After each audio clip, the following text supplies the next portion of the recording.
मेरे प्यारे दोस्तों नमस्कार। वेदार्थ क्लासेज के इस यूट्यूब चैनल पर आप सभी का स्वागत है। दोस्तों आज की क्लास में हम लोग प्रश्नावली 3.5 के पहला के तीसरा और पहला के चौथा सवाल को हल करने वाले हैं। जैसा कि दोस्तों सवाल आपकी स्क्रीन पर दिखाई दे रहा है, 3x - 5y बराबर 20, 6x - 10y बराबर 40 है। तो सबसे पहले आपको चेक करना है कि इसका अद्वितीय हल होगा, कि इसका कोई हल नहीं होगा, कि इसका अपरिमित रूप से अनेक हल होगा। यदि इसका अद्वितीय हल होगा तो इसको आपको वज्र गुणन विधि से हल करना है।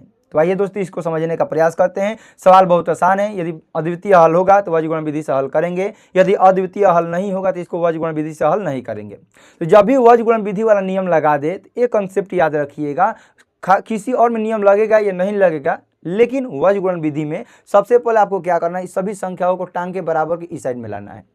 वज्र गुणन विधि का खासियत यही है, अन्यथा आपका गलत आंसर आ जाएगा। सभी संख्याओं को टांग के बराबर के इस साइड में आपको ला देना है। ये पहला नियम याद रखिएगा। तो सबसे पहले हम लोग लिखेंगे, दिया है दोस्तों, क्या दिया है, तो दिया है 3x - 5y, और ये नियम कहता है कि सभी संख्याओं को इस साइड में ला दीजिए। तो प्लस का 20 है तो माइनस का 20 बराबर हो जाएगा 0। ये हो जाएगा आपका समीकरण 1। फिर सवाल में दिया गया है 6x - 10y प्लस का 40 है तो माइनस का 40 बराबर हो जाएगा आपका 0। ये हो जाएगा आपका समीकरण 2। ये बच्चा वाला सवाल है। सबसे पहले आपको चेक करना है कि इसका अद्वितीय हल होगा, कि कोई हल नहीं होगा, कि इसका अनेक हल होगा। तो क्या करते हैं चेक करने के लिए, यहाँ पर लिखते हैं a1 बराबर 3, b1 बराबर -5, c1 बराबर -20। ये मैं मान के चलता हूँ कि आप लोग पढ़ते आ रहे होंगे। 3.1 3.2 में खूब यहाँ पर सवाल बनाना है ऐसा ऐसा। a2 का मान दोस्तों 6, b2 का मान -10 और c2 का मान -40, क्योंकि जो ऊपर वाला x के साथ में रहता है a1, ऊपर वाला y के साथ में रहता है b1, ऊपर वाला अंक को c1, नीचे वाला x को a2, नीचे वाला y को b2 और नीचे वाला अंक को c2 कहते हैं। और अब हम लोग यहाँ पर भाग देते हैं, a1 में a2 से भाग करेंगे तो यहाँ पर हो जाएगा 3/6, 3 से 6 कट जाएगा 2 बार में, 1/2 हो जाएगा। फिर b1 में b2 से भाग करेंगे तो b1 का मान दोस्त -5, b2 का मान -10, जी का माइनस कट गया, 5 इससे 10 कट जाएगा 2 बार में। ठीक इसी प्रकार c1 में c2 से भाग करेंगे तो c1/c2 बराबर हो जाएगा -20/40, माइनस से माइनस कैंसिल हो गया, 20 के पहाड़ा में 40 है दोस्तों, 1/2 बार। अब यहाँ पर थोड़ा सा आप लोग ध्यान से देखिए, क्या कोई संख्या बराबर है या बराबर नहीं है। तो आप कहिएगा कि सर यहाँ पर 1/2 है, यहाँ पर भी 1/2 है और यहाँ पर भी बराबर में 1/2 है, यानी कि तीनों का मान आपस में क्या आया है, तो तीनों का मान आपस में बराबर बराबर आया है। तो तीनों का मान जब आपस में बराबर बराबर आएगा तो क्या लिखेंगे, a1/a2 बराबर में b1/b2 बराबर में c1/c2। क्यों लिखेंगे, क्योंकि तीनों का मान आपस में क्या है, बराबर है। जब तीनों आपस में बराबर होगा तो इसको लिखेंगे कि इसका अनेक हल होगा, अपरिमित रूप से अनेक हल होगा, अपरिमित रूप से अनेक हल होगा। जब भी अपरिमित रूप से अनेक हल होगा, और ये सवाल में बताया है कि जब अद्वितीय हल होगा तभी इसको वज्र गुणन विधि से हल करना है, लेकिन कोई हल नहीं होने की स्थिति में, अपरिमित रूप से अनेक हल होने की स्थिति में इसको वज्र गुणन विधि से हल नहीं करना है। तो आप ही लोग बताइए, क्या हम लोग इस समीकरण को वज्र गुणन विधि से हल करेंगे कि वज्र गुणन विधि से हल नहीं करेंगे। तो आप कहेंगे सर इसको हम लोग वज्र गुणन विधि से हल नहीं करेंगे क्योंकि इसका अद्वितीय हल नहीं आया है।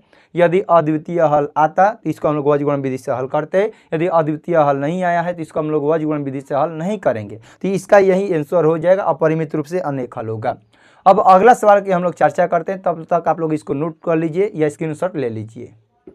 तो चलिए दोस्तों पहला के चौथा सवाल को हम लोग समझने का प्रयास करते हैं। और सवाल दिया गया है कि x - 3y - 7 बराबर 0, 3x - 3y - 15 बराबर 0 को सबसे पहले चेक करना है कि इसका अद्वितीय हल होगा, कि कोई हल नहीं होगा, कि इसका अनेक हल होगा। जब अद्वितीय हल होगा तो वज्र गुणन विधि से हल करेंगे, जब अद्वितीय हल नहीं होगा तो इसको हम लोग वज्र गुणन विधि से हल नहीं करेंगे।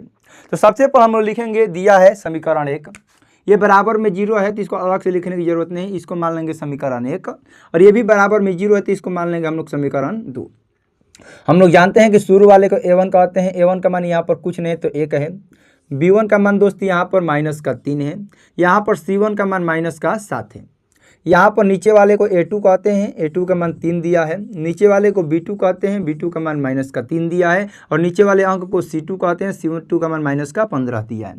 तो सबसे पहले हम लोग को चेक करना है, आप लोग ध्यान से समझते रहिए। a1 में a2 से भाग करेंगे तो 1/3, b1 में b2 से भाग करेंगे तो b1 का मान -3 और b2 का भी मान दोस्त -3।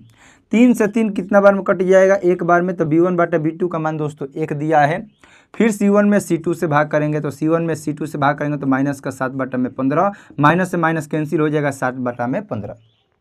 अब यहाँ पर आप लोग ध्यान से समझिए, ध्यान से सुनने का प्रयास कीजिए। यहाँ पर 1/3 है और यहाँ पर दोस्तों केवल 1 है, तो क्या ये आपस में बराबर हैं या बराबर नहीं है? तो आप कहिएगा कि सर ये आपस में बराबर नहीं है, क्योंकि यहाँ पर 1/3 है और यहाँ पर केवल 1 है, तो हम लोग लिखेंगे a1 बटा में a2 और दिया है b1 बटा में b2। तो आप बताइए बराबर हैं या बराबर नहीं है? तो बराबर ये नहीं है, तो बराबर नहीं है तो हम लोग लिखेंगे कि इसका अद्वितीय हल होगा।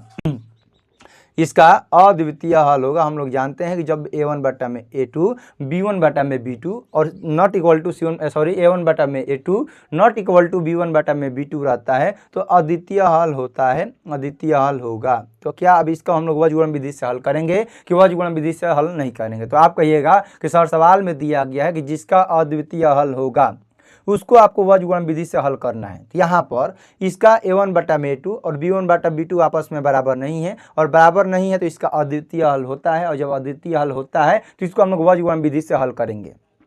तो क्या आप लोगों को वज्रगुणन विधि का फॉर्मूला याद हो गया है? यस और नो आप लोग कमेंट में बताइए। वज्रगुणन विधि से अब हम लोग हल करेंगे। क्यों हल करेंगे? क्योंकि इसका अद्वितीय हल आया है, तो वज्रगुणन विधि से इधर लिखना इसलिए पड़ रहा है क्योंकि थोड़ा सा लेंदी हो जाता है।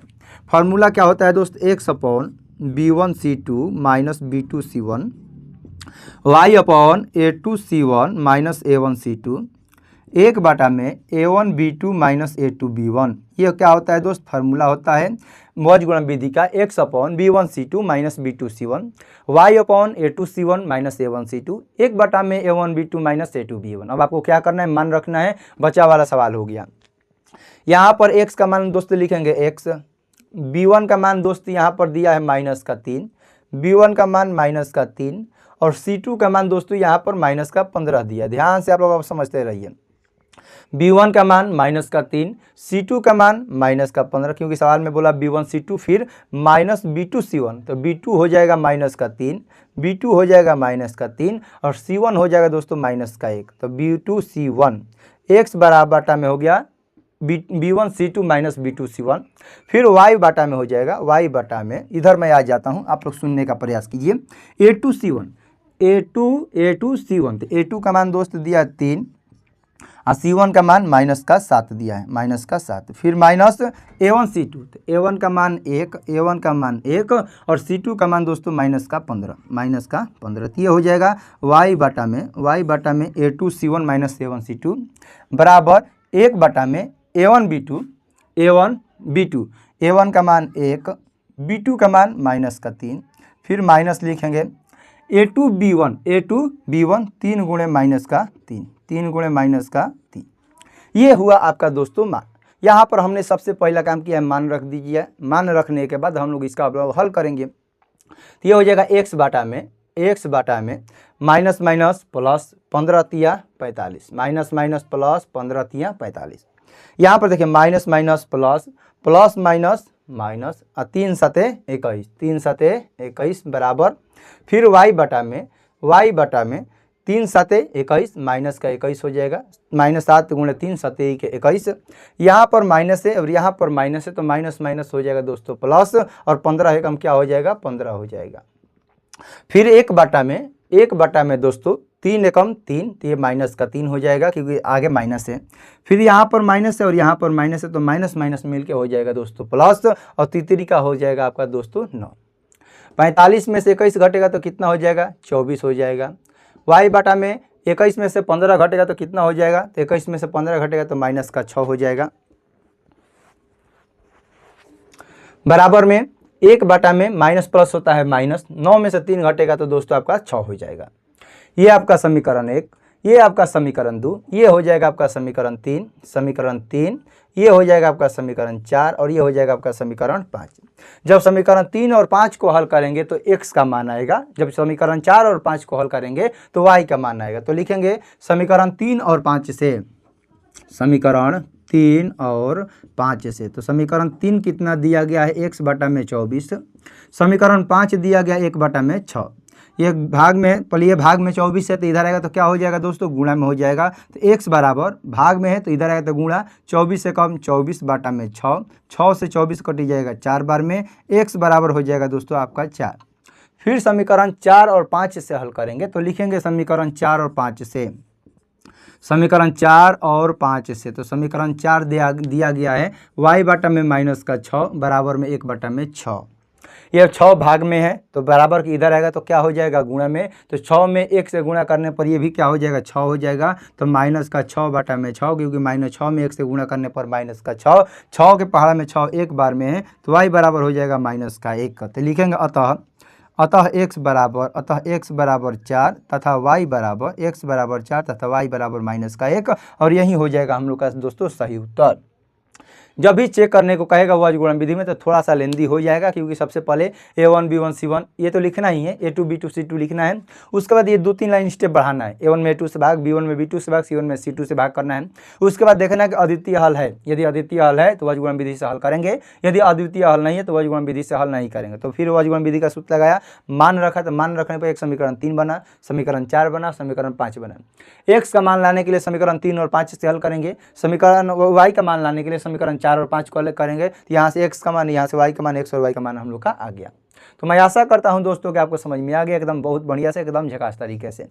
तो चलिए दोस्त, आज की क्लास को यहीं पे समाप्त करते हैं। क्लास कैसा लगा कमेंट में जरूर बताइए। यदि आप हमारे चैनल पर नए हैं तो चैनल को सब्सक्राइब कर दीजिए, इस वीडियो को लाइक कर दीजिए। यदि आपका कोई भी दोस्त, मित्र, भाई बहन 10वीं कंप्लीट तैयारी करना चाहते हैं तो इस वीडियो को शेयर करके सब्सक्राइब जरूर करवाइए। मिलते हैं अगले क्लास में, तब तक के लिए आपको जय हिंद, जय भारत।